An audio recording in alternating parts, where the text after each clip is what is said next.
Welcome to the Integrated Schools Podcast. I'm Andrew White Dad from Denver, and this is Revisit Finding Hope in Solidarity with Heather McGhee. We're going back to the archives this week for a hopeful conversation with Heather McGhee. Ms. McGhee has been on the podcast twice, actually. Her book, The Sum of Us, came out in 2021 and featured a few pages about our organization. She was nice enough to come on then and tell us about the book, and then a year later, she released a podcast series about the book, and she came back on to talk about the podcast.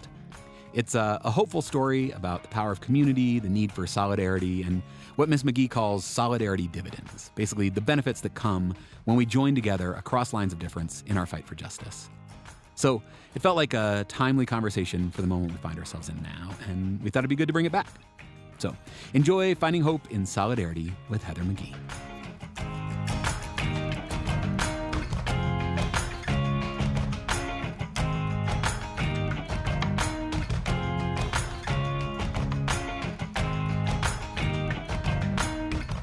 Welcome to the Integrated Schools Podcast. I'm Andrew, a white dad from Denver. And I'm Val, a black mom from North Carolina. And this is Finding Hope in Solidarity with Heather McGhee. Are you serious? I get to talk to Heather McGhee. I know. We said the last time around when we replayed her episode that you were mad you didn't get to be in conversation with her, and she agreed to come back. And we should probably tell the good people that she agreed to come back twice. She did.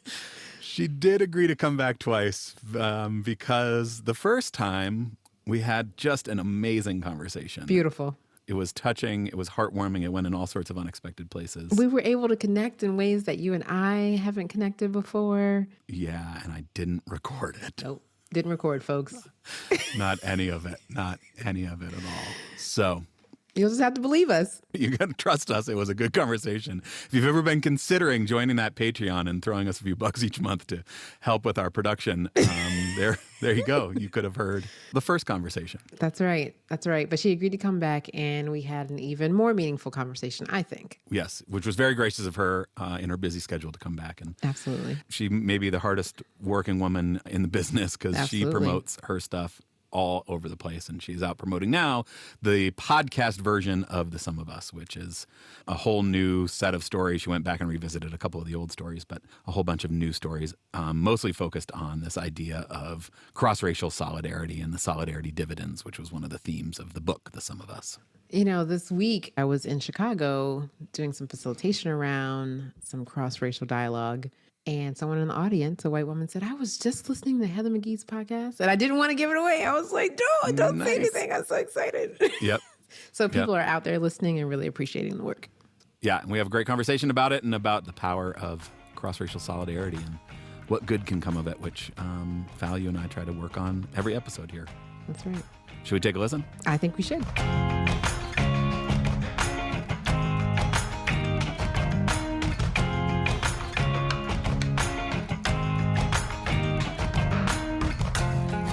Hi, I'm Heather McGhee. I'm the author of the book, The Sum of Us, What Racism Costs Everyone and How We Can Prosper Together.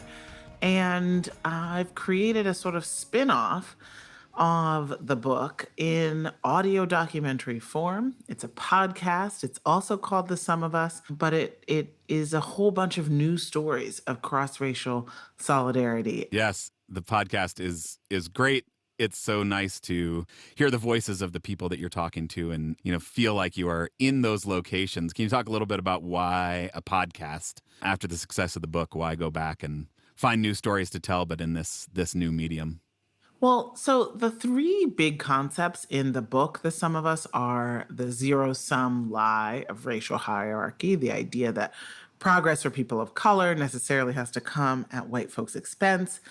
The second is the idea of the drained pool and drained pool politics, which is basically when white people are encouraged to divest from and, in fact, maybe even destroy public goods simply because they have to share them with people of color. Obviously, very relevant to the context of integrated schools. Mm-hmm. But then the third concept is a hopeful one, and it's the idea of the solidarity dividend, the idea of gains that we can unlock, but only when we come together across lines of race. And for many readers of the book in 2021 and 2022, the solidarity dividend was the idea that they wanted to hear more about. They wanted to know, is it really possible? where is this happening? What does it take? And I intellectually was very interested in that. I'm a solutions-oriented person. And the sum of us is very much a diagnosis of how we got here. And I think many people thought a hopeful way forward, but I wanted sort of a little more rigor and a little more evidence about the hopeful way forward. So that was sort of intellectually why I wanted to go back and why I felt like there would be an audience for the idea of a podcast that was exclusively focused on solidarity dividends. And then just emotionally, I wanted the experience of going back on the road and tapping into that hope that I always feel when I'm talking to everyday Americans about how they're trying to make a better America. Mhm. I'm curious just about in your interviews, are you finding that a certain group of people, whether it's the ones that are most impacted by, say, an oppression or a struggle, who are reaching out to create this solidarity, or is it kind of all over the place? Like, what have you noticed? That's a good question. So, I mean, the idea of solidarity first, right, is that you are willing to take on a fight that is not necessarily squarely your own, right? Maybe you're impacted by it. And of course, the sum of us argues that we're all impacted more by systemic racism Right. and unjust systems than we often think at first blush. But, the core idea of solidarity is I'm going to stand with you, even though I am not you, right? Your fight is my fight. No one should fight alone. So, in the Sum of Us podcast, as I've really explored more examples of cross-racial solidarity, it's been a mix. There have been some really nice times when I've kind of caught on tape people of color, the most impacted, saying, well, we needed a white person in order to build power. Whether that's an indigenous person who's trying to stop an air raid siren that is going off daily and has been going off daily since the days when it was enforcing a sundown law saying Oh, wow. Native people had to get off the land or else they'd be arrested or brutalized by sundown. And, that's a guy named Marty who said, we're going to need a white person in this town to speak up, right?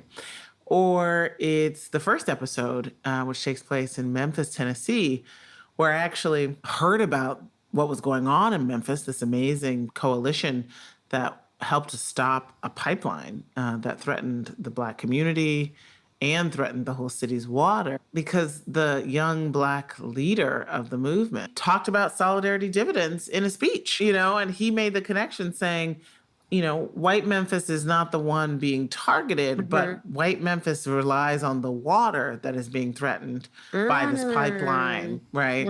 That the pipeline itself is coming through the Black neighborhood, but we're all threatened by it. Right. And that is why we've got to come together and have a solidarity dividend to protect clean water for all of us. So, there have definitely been examples of that, and it's been really cool to sort of hear people of color name that and talk about the trade-offs and the reasons why they might hesitate to create a cross-racial coalition, and then also speak very plainly to the power that comes with having white people in coalition. But I would say that, what's been really interesting is hearing about the reasons why either a white person or a person from another community that's not the directly targeted community decides to make it their fight.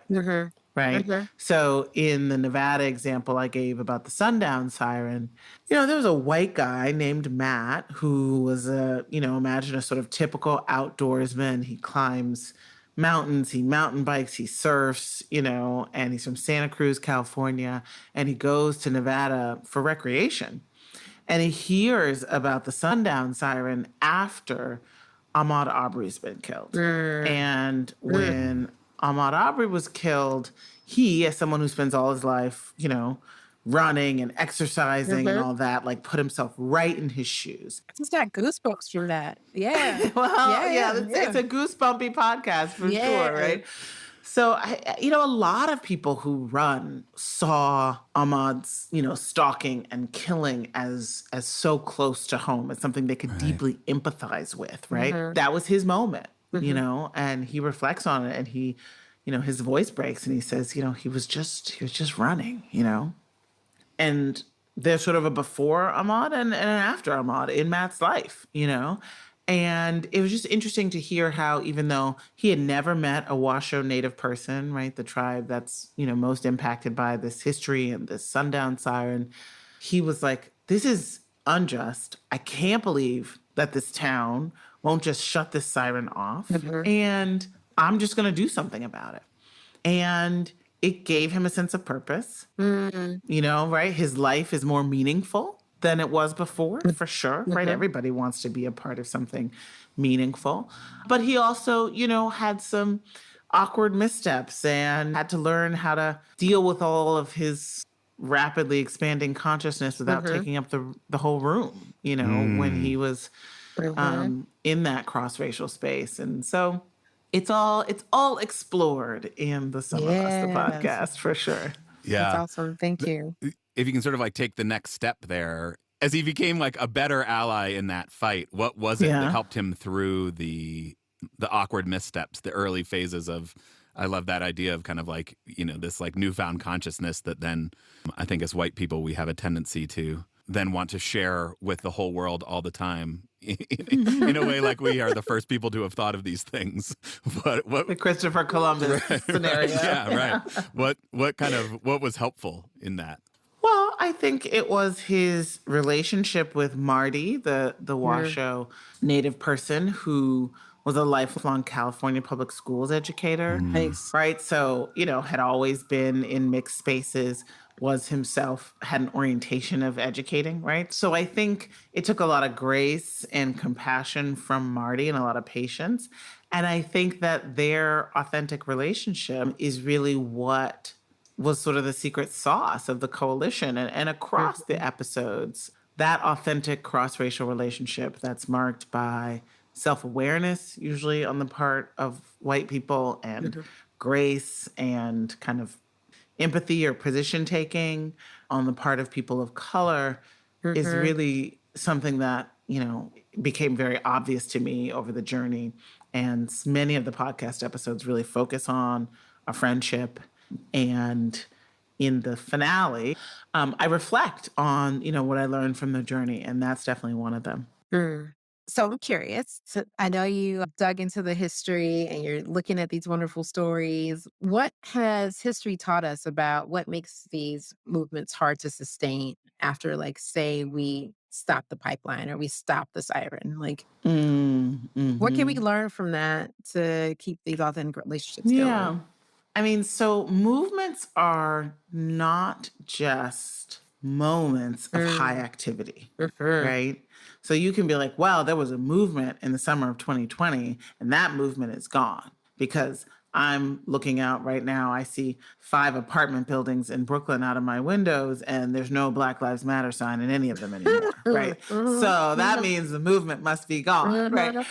But that's not true, right? The summer of 2020 was a series of high visibility, unbelievable saturation demonstrations, right?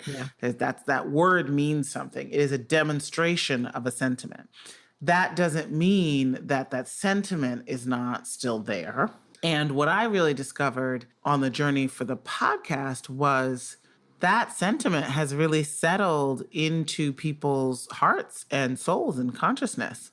And so, like with Matt, the mountain biker, it was a before Ahmaud and after Ahmaud, right? Like, I mean, I think there's a reason why the right wing is attacking books, ideas, thoughts, things that raise consciousness, right? Education, because the right wing has co-opted the term woke from Black people. But, there's something about there's when you're sleeping and then when you wake up. Absolutely. Right? And once someone's eyes have been opened, it's hard for them to be closed again. They can't unlearn what they learned about redlining and about school funding and about Jim Crow. That's with you forever, and it changes the way you see the world. So I think it's really important to define movements broadly in terms of time and recognize that demonstration moments are not the beginning, middle, and end of movements. And also to say that what in community is important to sustain these movements is relationships and infrastructure. That's great. I'm thinking about what feels like this moment right now around public education, that there is a need for multiracial organizing and movement building to protect public education. And I'm wondering, is there a time now to think about that in a different way than we have in the past? I think that for a long time we had this vision of, kind of good schools being white schools, black and brown schools being not good schools. And the vision of kind of organizing for educational equity or justice was to allow more black and brown kids to have access. Sorry, the white person vision. Thank you. Of advocating. I saw it. I saw it on your eyes. In your eyes. Who is we? That the white vision of we want racial equity is like, let's give more black and brown kids access to quote unquote good schools, which happen to be white schools. And we're in this moment where the, anti-CRT movement, this, sort of fear, as you were talking about, of teaching kids actual history, of opening people's eyes, that what we need right now is really this like multiracial coalition for good, honest education. We had James Haslam from Heal Together on, talking about some of the work that they're doing. Val put together this CARE principles, this framework for anti-racist education. There's this like need right now for really actually good education that educates everyone well. Mm-hmm. And I'm wondering what it looks like to kind of create space for everyone to, be themselves fully in schools. What does it look like to organize on behalf of that in a multiracial coalition? It's interesting because in so many ways, that organizing around social and emotional learning, around giving people the kind of character competencies that are needed to be thriving citizens in a multiracial country, in a multiracial world, has been going on for the past decade. And that's why there's anything for these fearmongers to point to, right? And, it's like they see the progress that's happening. They see that the education in many school districts, although of course not all or not even the majority, has been doing what good education should, which is creating critical thinkers and creating people who are ready to be strong citizens. And I say that not in a documentation way, but just in the sort of civic spirit of the way. So I think it has been happening, and I think that right now is the time to really defend it. And I think that this community, the Integrated Schools podcast community, should be at the front lines of fighting against book bans, against defending social and emotional learning, defending teachers of color, defending the very idea of public schools. Last week, I co-authored an op-ed in the New York Times. It was a whole package about what is school for, and we were invited to write on the prompt of schools for making citizens. And, an argument that we made there was one that I make in the afterword, in the paperback version of the Some of Us book, which is these attacks on our children's freedom to learn are not just about short-term political gain and trying to scare, white parents in the suburbs away from the Democratic Party, which is what they are. But it's not just about that. It's also about rendering and keeping ignorant, mostly white students who are going to be going through the world not understanding why there are these obvious racial inequalities in their communities and in their country. And then they're more ripe for the picking for stereotypes and the zero-sum racial story. And if you don't think that structural racism is why something is going on, if you don't know our history, then it's very easy to blame the victims and to feel like you're so different from people who are struggling. But then the longer-term goal of the right wing in this very well-funded, bankrolled effort is a real drain the pool strategy, right? Where they're trying to basically put public schools, which are already on the ropes because of the pandemic, because of the crisis of low teacher pay. Remember when people were wearing red shirts in red states, right? Striking across the country for decent pay to educate the next generation. And so the goal is to really try to weaken and destabilize public schools where you've got overworked, underpaid teachers now having to respond to public records requests about every time that, somebody mentions the word racism in school. or in their library, right? Mm-hmm. And that's really how it's a drain pool strategy. You've got more examples coming out right now of, weird witch hunts around what's on the shelves, resulting in people defunding their libraries. Mm-hmm. Right? I mean, it's classic drain pool politics. Yeah. This culture war stuff, meaning a loss of a public good for everyone.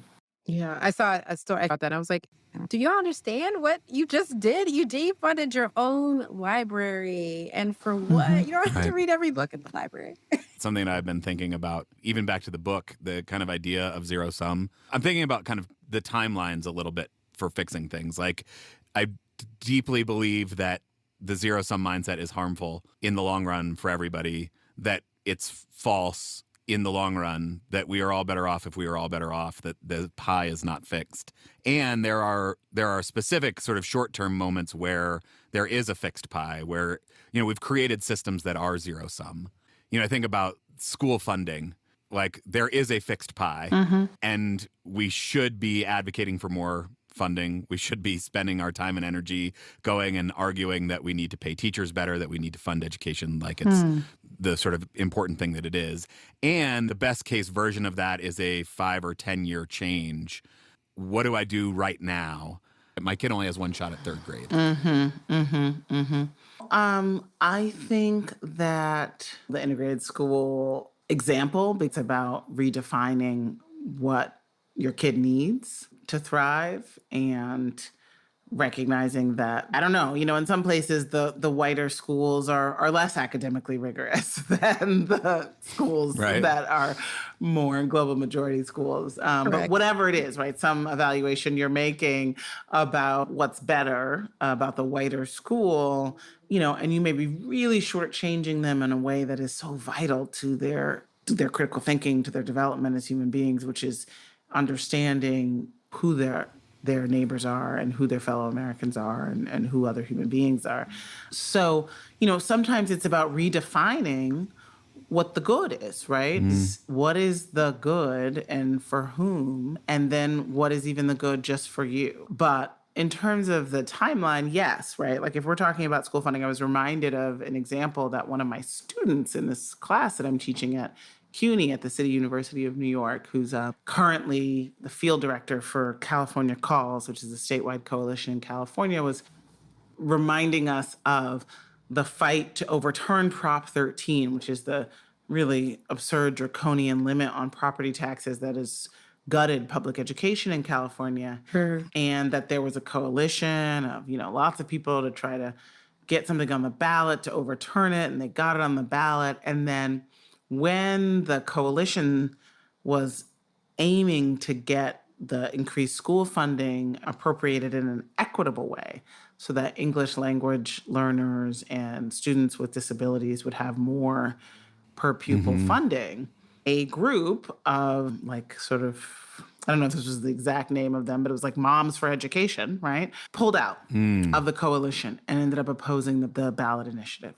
And, that was a very stark example of mostly white, more well-heeled, wealthy women who thought they were doing something for the kids. And then when they realized that their kids were not going to get the most, they said, we're not for this anymore. And so I think about that, and it's like, that is a very short term, to your point, Andrew, view of what your goal is and what the good is. Right? First of all, your kids are already coming in with thousands of dollars or more per pupil because you have that and are giving it to them in countless and, in fact, very tangible ways, right? So it's not like your kids are actually going to get less. They're just going to get less public money, but they're going to have plenty of private money. Right. Trust and believe, And then the second is these people who are obviously, like, these women were, super citizens, right? They were getting involved in a ballot initiative and they were advocates. Right. And it's like, well, the California that they were trying to create,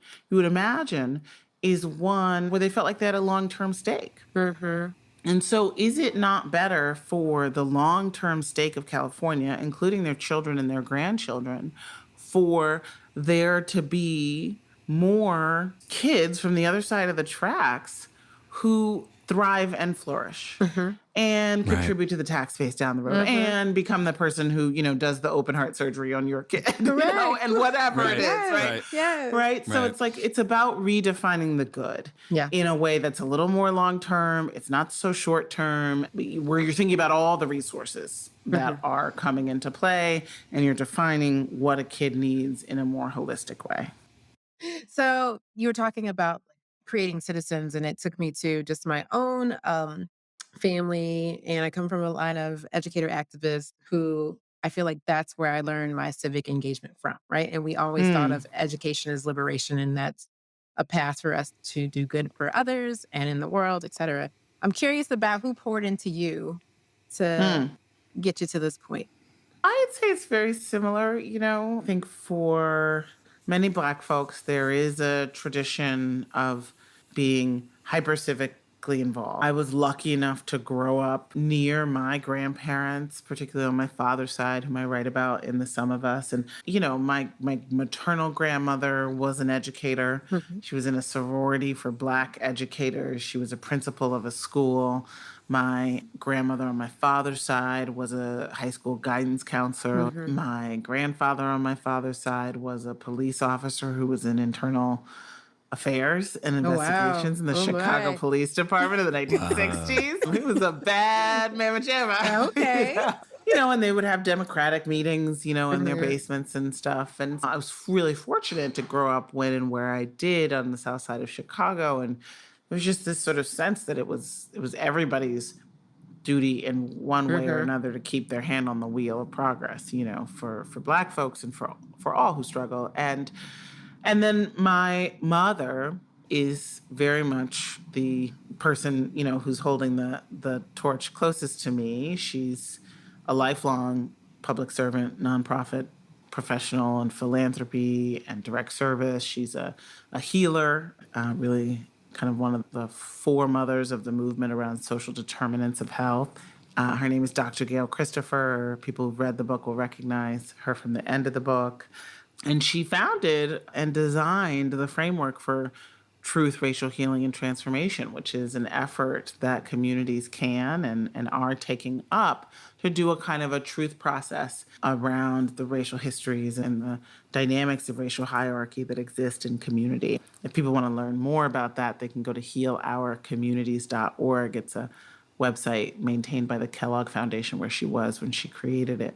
And then I would say, just to keep it cross-racial for a moment, I think that in my professional life, there have been white people who are as dedicated as I am to fighting inequality, and who taught me about economic policy and taught me about how to make change and how to be an advocate, and who mentored me. People like Miles Rappaport, who's the president of my organization, Demos, when I was hired, and who predated me as president. And then my colleague, Tammy Drought, who's a child of a steel worker, very working class Midwesterner, who was my intellectual thought partner throughout that work. And I do think that shaped me and has been an important part of why I think it's possible to build power across lines of race.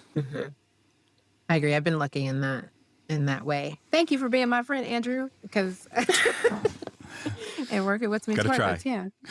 Gotta try. All of these stories, it feels like, comes back to the power and the hope that you draw, and that certainly I draw from listening to the podcast, from cross-racial friendships that then kind of blossom into activism. Maybe activism that blossoms into friendship. I don't know, do you have any thought on kind of like the directionality of that? Is it we became friends and then we worked together, or in deciding that we had some sort of shared cause and shared purpose brought us closer together? That's a good question. I'm trying to quickly tick through the stories in the podcast. For most of them, it was work, a shared value that brought people together, and then a real authentic relationship flowed out of it, right? I'm thinking of, for example, in the second episode, which takes place in Florida, where Desmond Meade, who's this extraordinary civil rights leader now and was homeless and addicted and court-martialed out of the military when he was young and served time, and is now the leader of the movement to restore the voting rights for people with felony convictions. And then there's a white guy who was a Republican who caught a felony because he was part of the Jack Abramoff lobbying scandal. Right. Right, named Neil. And the two of them met up almost accidentally, and they connected because of their values around second chances, right? And they couldn't have been more different. But then the friendship and the authentic relationship came in because they were able to connect on something that really mattered to them both.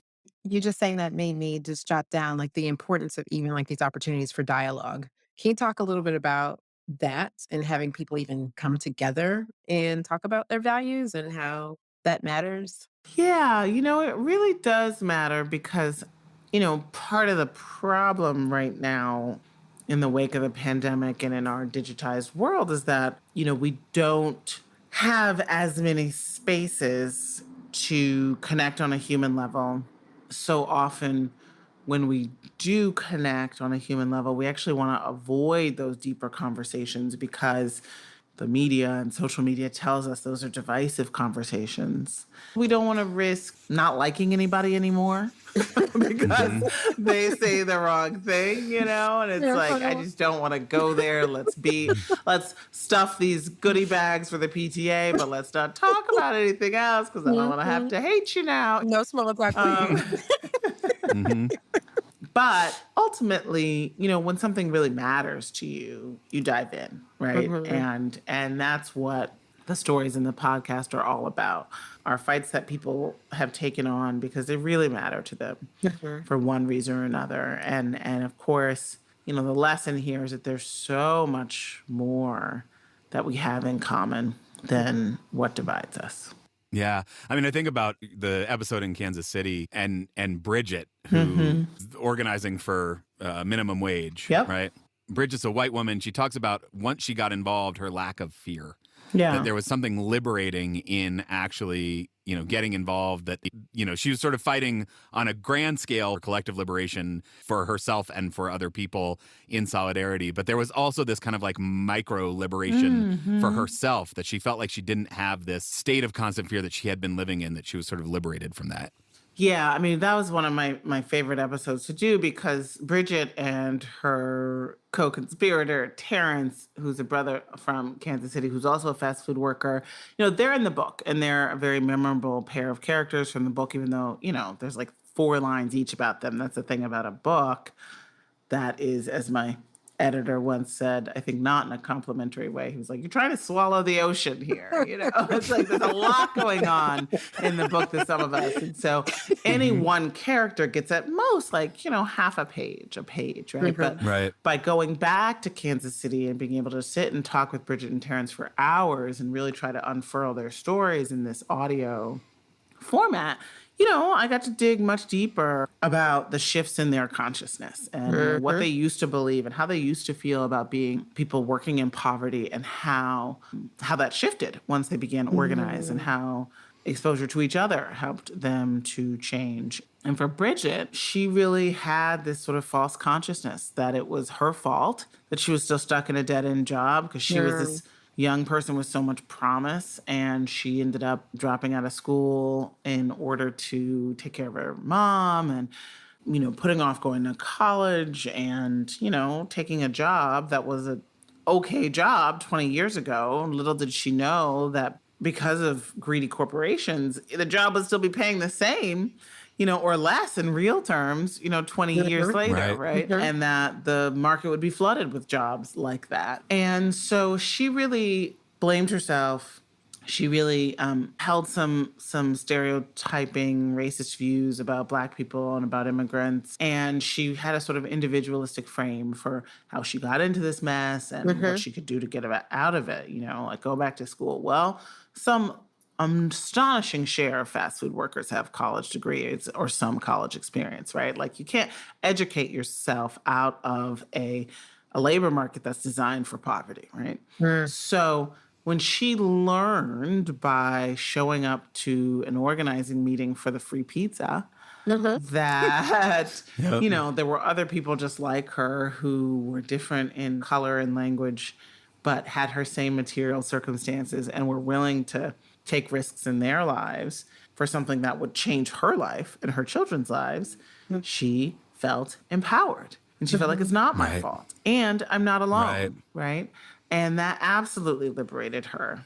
There's definitely a thread in all the people that I met who were part of some successful, powerful cross-racial organizing of, well, this is the way life is supposed to be. You know, this is who we're supposed to be as human beings, right? Connected, still individual, still having our own culture, but, you know, our world is expanding because of it. One of the most memorable lines from the Some of Us podcast, which is a podcast series with lots of memorable lines, is from Miss Scotty Fitzgerald, who goes to a rally where at this point the movement against the pipeline had become a real high demonstration moment. So there were lots of people at this big rally.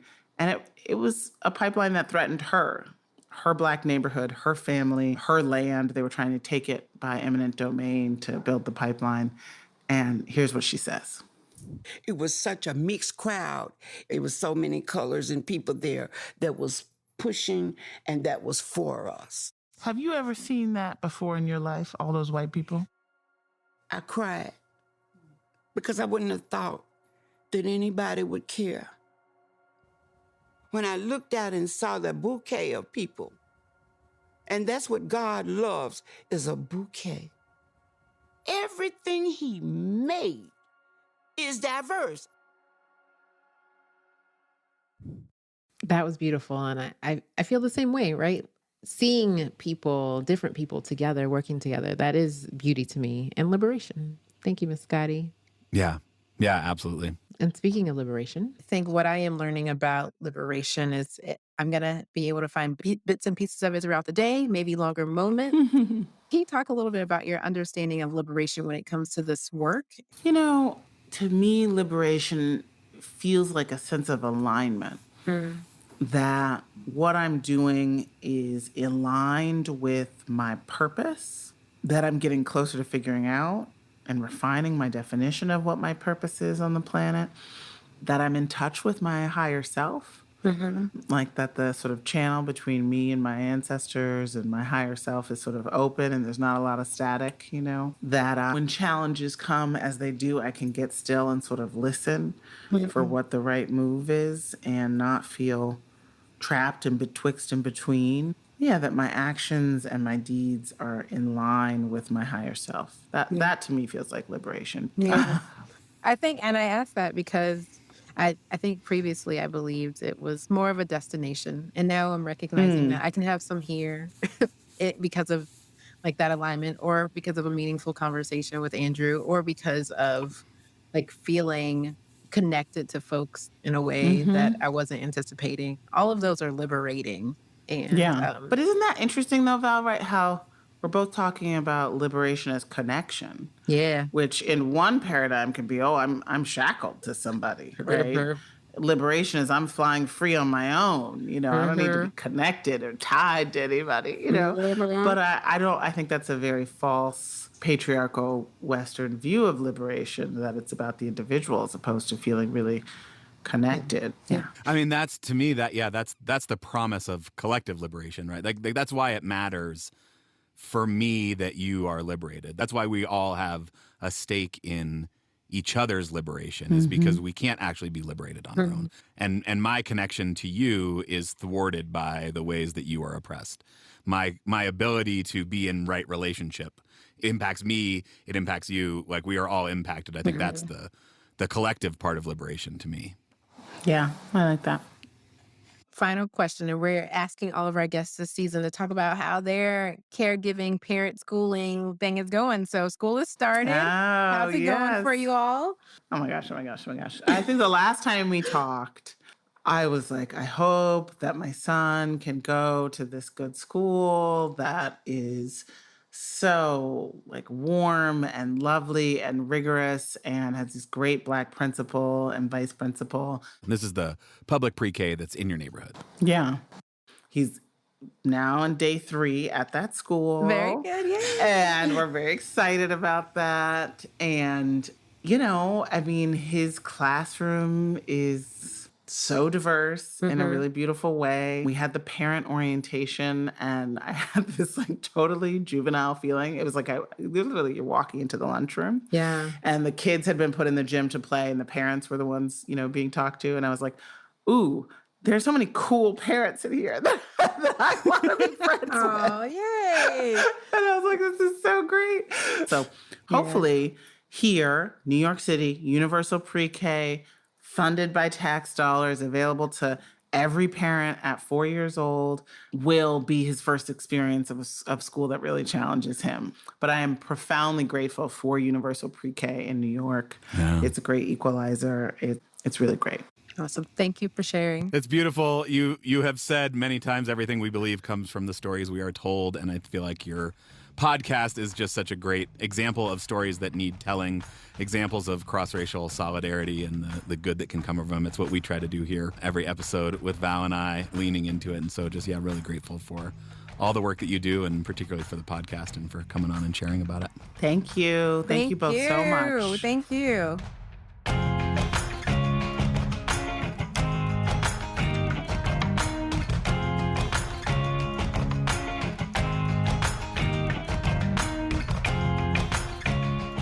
So, Val, what did you think? Oh man, I feel super grateful that she came back and spoke with us again. And I felt like I learned even more this next go round. And I think I want to dig into our own story and related to the question about the oppressor versus the oppressed, kind of like being the first to seek solidarity.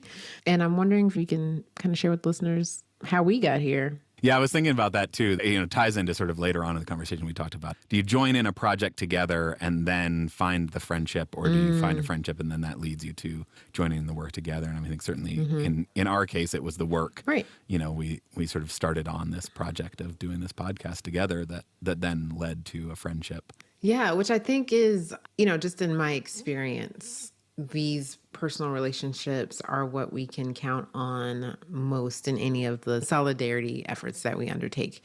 And I say that because, we could build something really awesome together, and for some reason outside of our control, it could end. But right. What we would have is the relationship that you and I have built, right? And so then having the energy to build something together or something new. And I think that's a really important takeaway, because if we get caught up on the thing that we create together and not the relationship that we have with one another, if something happens to, like, say, the product, then we can lose hope. Right. Where I think the hope is always with the people. Yeah, that's beautiful. Yeah, I love that idea, because had Heather McGhee been like, you didn't record my thing, that's it. I'm blasting you on Twitter and you guys are canceled. Right. We would still have our friendship to kind of pick up the pieces from afterwards. Yeah, I think about that on the front end, the kind of ease with which relationships can be formed through a project, through working together. Maybe that is tied to values. You joined the Integrated Schools podcast. We had some sense of shared value before we started on this, but it doesn't necessarily need to start through those values, but it is in that kind of working together that you build those relationships, that you find the kind of shared humanity that you realize, because I think there's so many messages counter to this. But I think when you actually get in a room with somebody, or even just over Zoom with somebody, that we want to find relationship. We want to be in community. We want to find ways in which we are similar and find ways to connect with people. I think that's like in our nature. And we spend so much time thinking about these kind of big, broad ways in which we are divided and which we are not the same. But I think there's something really powerful in being together in space, ideally a physical space, but even just virtual space, together and engaging in conversation, that I think we are inclined to reach for connection in those spaces. I have a question. Do you think like the type of project could be something as simple as a PTA, a parent teacher organization thing? Or does it have to be something that is explicitly tied to a value, right? I don't think it does. I mean, I think it can be as simple as cleaning up the trash at school. I think it can be as simple as... I think that is tied to a value, though. It probably is tied to a value. You're right. And I think I asked that question because I was, wondering, like, for the audience members who may not have the ability to engage in conversation with someone like I do with you normally, what would be the entry point? Is it enough for me to show up to the PTA meeting and say, hey, I want to be a part of this, for that conversation, that type of relationship, and that project to start? So I don't know for sure, but I am thinking that, say I do go to environmental protection group, like I have signaled my values, and thus people there might be more willing to dig into some of these things with me versus if I just show up at a school function. Yeah, I don't know. I wonder, because I think also, like, what school did you show up at is already stating some values. Yeah. And so I think I want to encourage folks who are curious about how to do that, to take advantage of any opportunities that integrated schools has to bring people together. And then also not being afraid to, like, propose something that might bring people together. Like, Yeah. I am interested in this thing for our school. Is there anyone who is willing to do this with me? And having one person say yes, I think makes a big deal. And it is the beginnings of a community. Yeah, I love that. I think that doesn't necessarily have to be through the traditional channels that school uses. Correct. It doesn't have to be a formal PTA event, just the idea of here is a community building activity that we are going to engage in, because actually we think that strong community supporting school is really important to school doing a good job. Right. The other piece that this makes me think of from the conversation with Heather is this idea that, movements aren't moments. Oh, I wrote that down too. Which was so powerful, just to think about, the kind of the demonstration is the loud part that you see, but you don't get to demonstration without work beforehand. Like Black Lives Matter does not become the movement that it is without the years and years and years of work, all the way back to Michael Brown's killing. That activism laid the groundwork for there to be something to pop up in the wake of George Floyd's murder. And so, there's always work going on in the backgrounds to set that up.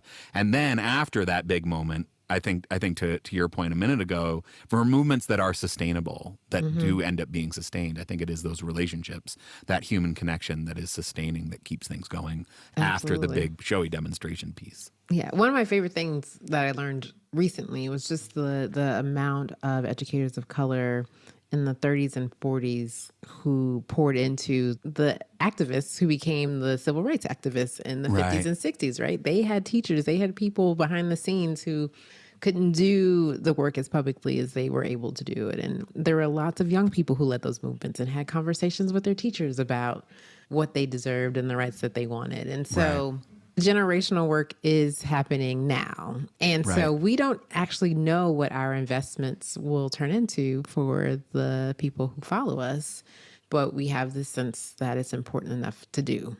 And I think it's because we recognize that it's not just a moment. Yeah, right. You hope that you've done enough work so that when the right moment happens, there is infrastructure and not just like actual infrastructure around kind of organized people, but also the seeds have been planted in terms of the way people are thinking about the topic, the way the conversation about topics is happening, such that when the moment arises, there's something that can really stand up to fill the role that is needed in society. No, I really like that, when the moment arises. And Heather kind of indicated that there's a moment right now that she believes integrated schools should be actively a part of. Yeah. In terms of standing up against book bans and advocating for public schools. Yeah. And, there's another part that I found so powerful about what she's saying, that fear around CRT as a boogeyman and the need to ban books, that part of that stems from the activism, to your point about, educators in the 30s and 40s setting up civil rights educators. We've had a whole wave of Black educators recently talking about the importance of, culturally affirming education, the importance of creating a space where people can see themselves in the curriculum, where there is an acknowledgement of past trauma inflicted upon people of color. All of these things which have been happening, and it is because those things are happening, not widely enough, not in enough places, but it is because that has been building, that there is something that is, causing this sort of sense of fear, that is causing this real visceral kind of pushback that is now showing itself as, we need to ban books, we need to cancel any talk of race in schools. This is a time, something we heard again from listeners last time, this fear of what state is public education in? How are people talking about it? How are people thinking about it? That there really is a moment now to step up and try to do something about it. Yeah. Even though there's all this pushback that is dangerous, and we should absolutely stand on talking about race and racism in schools and allowing teachers to teach critical thinking around these topics. I did leave the conversation with Heather feeling hopeful. Yeah. And I felt hopeful in a couple of different ways. I think it's easy to experience the pushback and feel like, okay, we're not making any headway at all. But what she reminded us in that conversation is that each one of these examples, including the ones on her podcast and our example here, are really important to elevate and share with the world about how this work can look without a big moment, right? How it looks in the daily push to create a better world. And, you know, I'm thinking about all of the work that each of the people that she highlighted in her podcast had to do that eventually led to them feeling some sense of success. But a lot of it was like ugly and silent or messy, right? And it was just work. But all of it was necessary to get to a point where they experienced some success together. And so I think these conversations do give me hope, because there is a not too far history where this would have been impossible. Yeah, absolutely. And I mean, I love that she kind of highlights the components that have made that up, at least in the examples in the podcast, which is, you know, a sense of self-awareness among white people and a sense of, I think she, you know, talked about like empathy and position taking from people of color, that there's kind of like everybody needs to come to the table, that we white folk have to bring some humility and some self-awareness and resist the idea that once our racial consciousness has expanded a little bit, that we need to now fill up the room with it. Which is such like a tempting place to go. But, you know, that there's kind of work for everyone to do in trying to create these spaces where we can have these meaningful connections. Yeah, for sure.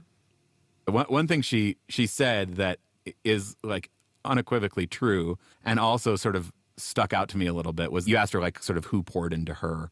She talked about the rich history of Black folks being kind of hyper civically involved. And that is unquestionably true. And it is not the general story that we tell. You know, part of the way I think that white supremacy replicates itself is telling this story. We see it in education all the time, but more broadly about civic engagement, that, you know, if, quote, those people would just care more about their neighborhood or would just, you know, care more about education or whatever, there is like a story of Black folks who don't care about being civically engaged. Oh, yeah, no, you're giving away white secrets right now. Because that's not my experience at all, right? That's not my experience at all. I have always had the honor and pleasure of learning from Black folks who are civically involved. That was always an expectation of me and of members of my family and my community. When we first moved into this neighborhood, my neighbor across the street, Mr. John, Black older dude, introduces himself. The first thing he says to me is, "Are you registered to vote?" That literally was the, "Welcome to the neighborhood. So happy you're here. Yep. Are you registered to vote? Also, early voting is now." You know, and so I was very proud to tell him that I am a voter. Yes, sir. And, you know, and I am not missing an election. I'm not missing a primary, nothing. I'm there with you, Mr. John. And so I think Black folks, there is the narrative that we are civically involved, that we have to be civically involved, because if we are not active in our own communities, then we won't get what we deserve in our communities, right? So yeah, that's not the narrative that I know at all. I need you to talk to your people about that. Yeah. I definitely know that is a narrative that is out there. Yeah. And then I like think about it for a second, and I don't know that I know any Black people who are not civically involved. Like it is. Think about it for a second. It is baked in, right? But I think there's something about that that's tied to the ways in which we white folk feel inclined or like the need to dehumanize Black people in particular and people of color in general, which is, there's certainly a story in white culture that is, it is good to be civically involved. And so the kind of only way you can square that is either, you know, sort of internalizing some structural issue Or tell yourself this story that Black people must not care. Black people don't care about their neighborhoods. The reason that, the Black side of town has trash in the street or, the sidewalks are all busted up or whatever is not because there's been disinvestment from those communities. The reason must be that Black people just don't care about their neighborhoods. Wow. Yeah, no, we let the record show. Yeah, I want to My make clear. people in particular. I'm not arguing that that's true. My people in particular, Black women, Yeah. we show up, and I think folks who want to believe that anti-Black narrative about Black folks not caring about their communities don't have an understanding of structural and institutional racism. And I think what you said was important when I think about it for a second. Right. When I think about it for a second, it doesn't make sense. And so I'm hoping enough people pause for a second and say, like, let me just actually let me look into this. Let me see. Because absolutely, again, just speaking for Black folks, working to make sure their communities have everything they need, have done that and still meet barrier after barrier after barrier. I am confident that's communities of color everywhere. And every little piece of success is like a big deal because they have worked for years. Right. Because nothing was handed out. Right. I mean, which is actually probably how you can end up with a narrative that says that white people care more than Black people. Because if you look around, if you believe in meritocracy, if you believe that advocating for things is how you get things, and you look at who has the most things, obviously white people must care more, must advocate more, when really actually so much of that is kind of handed out to white folks with very little energy or action on Why on are you our bringing behalf. so much heat? We're trying to help y'all out here today. And yet we remain hopeful. Yes, we do remain hopeful. One of the things that leaves me feeling hopeful is thinking about what to do. As we mentioned last time, we're thinking this season about action steps, about things we can do rather than only thinking about things. We have to think about things and think about things in a new way, but then we also have to change our behavior. So, Absolutely. Val, coming out of this episode, the conversation with Heather McGhee, what are you thinking about for action steps? I think one of the action steps that I'm interested in is getting more connected locally. So, I'm relatively new to the state. Getting connected locally with organizations that align with my values so that I can continue to build these relationships and I can continue to find opportunities to change the world with other people who are committed to that.